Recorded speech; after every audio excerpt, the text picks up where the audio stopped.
and remind myself that whatever ideas one may have, in which one may believe fervently, those ideas are ultimately revisable. Many of them contested, nothing cast in stone. And so we must always have the hermeneutic humility to appreciate this. And I try and remind myself always of this. This is the first meeting of this kind. So I will muddle through as intelligently as I possibly can, because I'm here to engage, to listen, to hear, and to heed. This meeting includes members of cabinet, accounting officers, chief executive officers,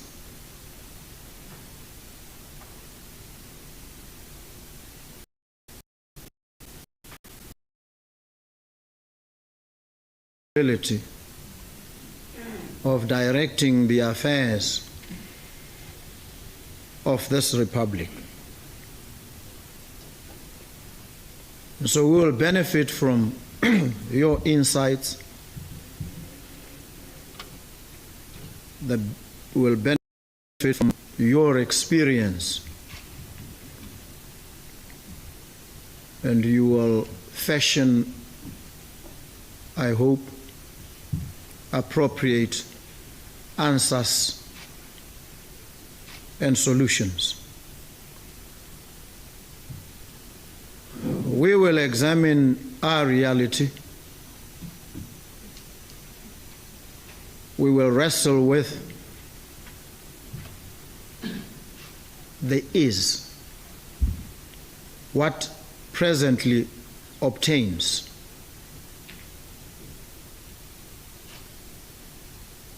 We will examine it honestly. We will try to be as accurate as we possibly can. We do so not to remain trapped in the challenges that we face, but an understanding of the is proposition enables us then to craft together where we ought to be as a nation. So we are going to examine two propositions here. Propositions. There is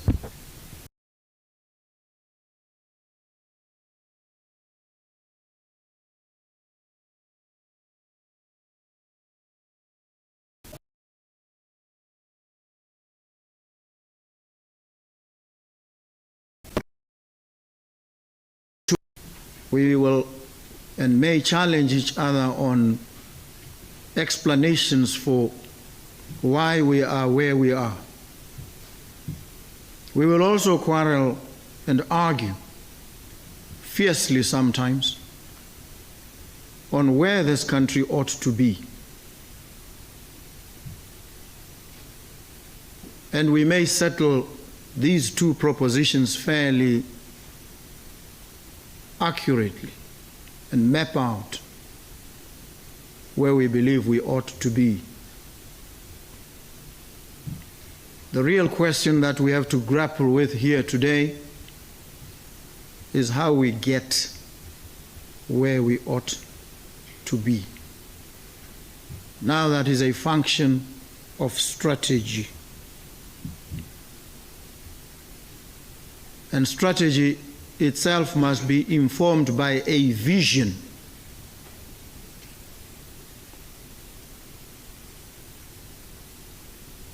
because strategy without vision is a bridge to nowhere. So we're going to discuss strategy or strategies that should get us where we ought to be.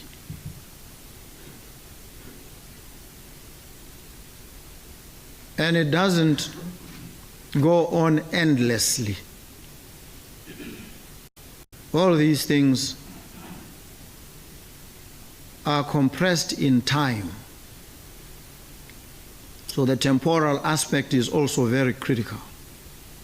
How long should it take us to get where we ought to be? Our strategies must also enable us to map out fairly accurately how long. So we have to operate within strictures of time and climb.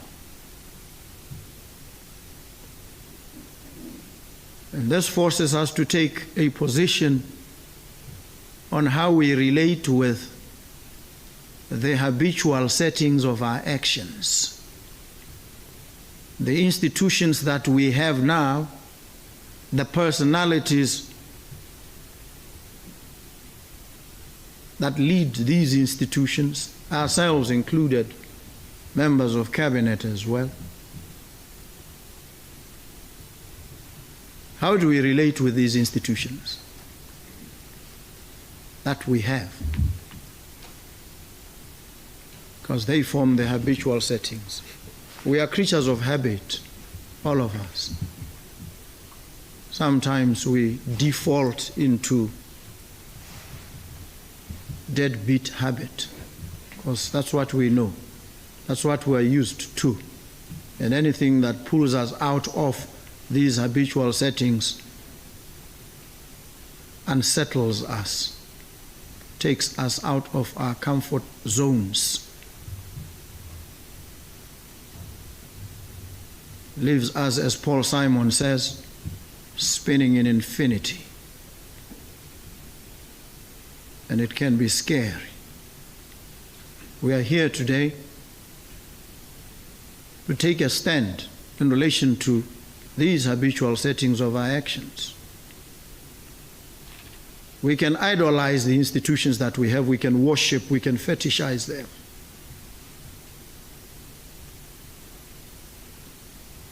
And we can remain hostages thereof. But we can also change them, re-examine them, remake them, because we made them. They are our artifacts. Because we made them, we can change them. And so this is what we are here to try and do in relation to our present predicaments.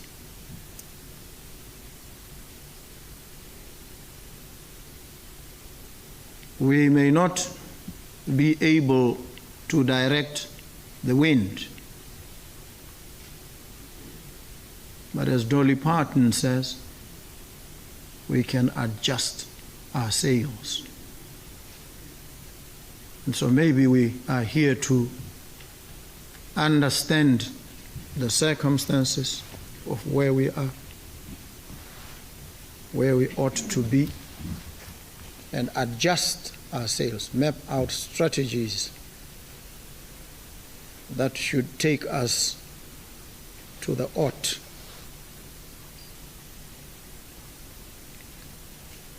The ways in which we've done things quite clearly haven't worked, either at all or as we had thought they would. There's absolutely no doubt about this.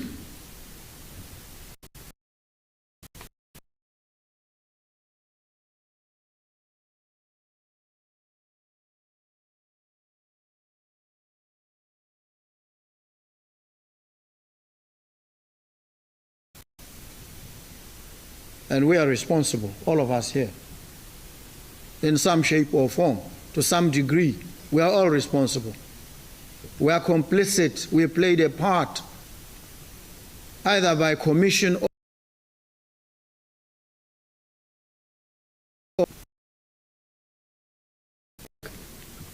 because it is not where it ought to be. There's absolutely no doubt about this. And we are therefore called upon, those of us who've played this role in engineering this failure, to engineer a different outcome. That's why we are all here. That's why we occupy the positions that we hold. Otherwise, there's absolutely no justification for us to be where we are, to occupy these positions. It's called structural ambition. The institutions, the practices, the ideas that we have held and worshipped properly suited to the attainment of the goals that we envision as a country. If they are not, we must change them together. We must push each other hard, bang our heads together, so that we re-engineer our society. We face many challenges. I've taken the view, which I articulate intransigently, that poverty is a violation of human rights. I hold to this position. It is sacrosanct. It is the animating impulse for why I try and do what I do. Poverty is a violation of human rights. We've consigned many of our people to subhuman conditions of subhuman existence in this country. It's a fact.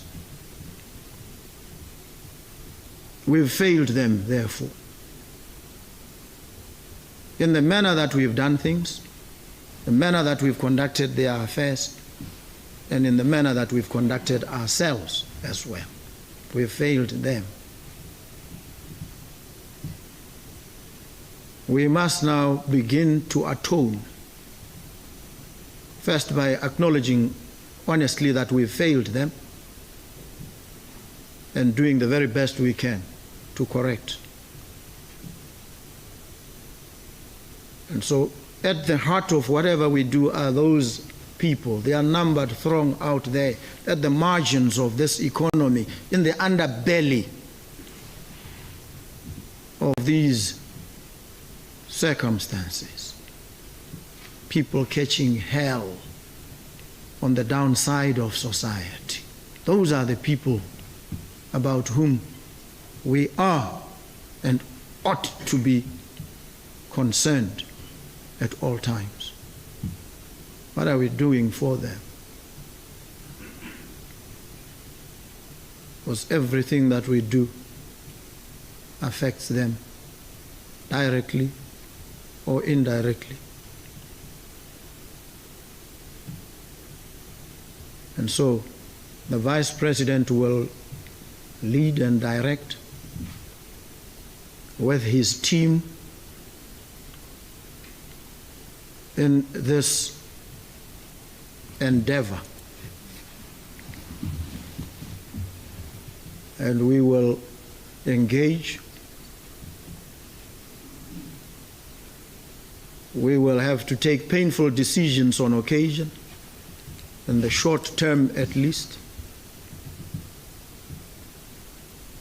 We must be bold where boldness is called for.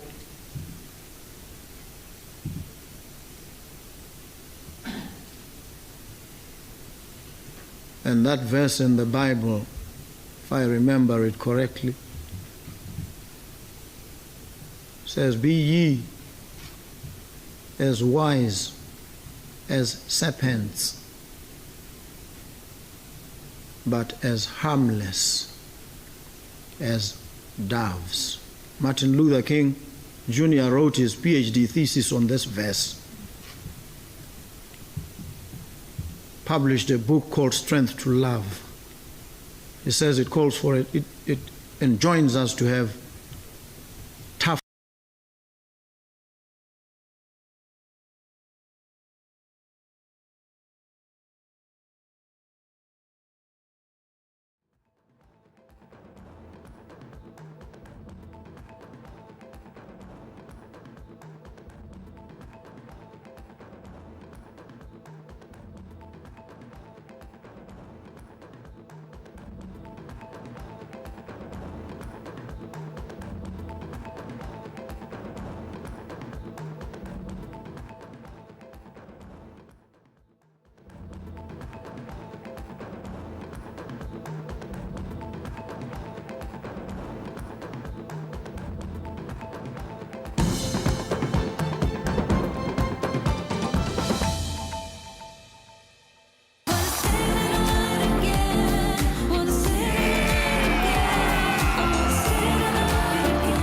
They need us.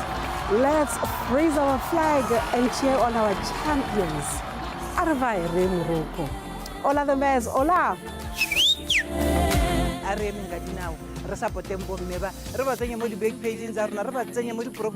All the best, you know, we've done it before, we've proven that we can be a good side.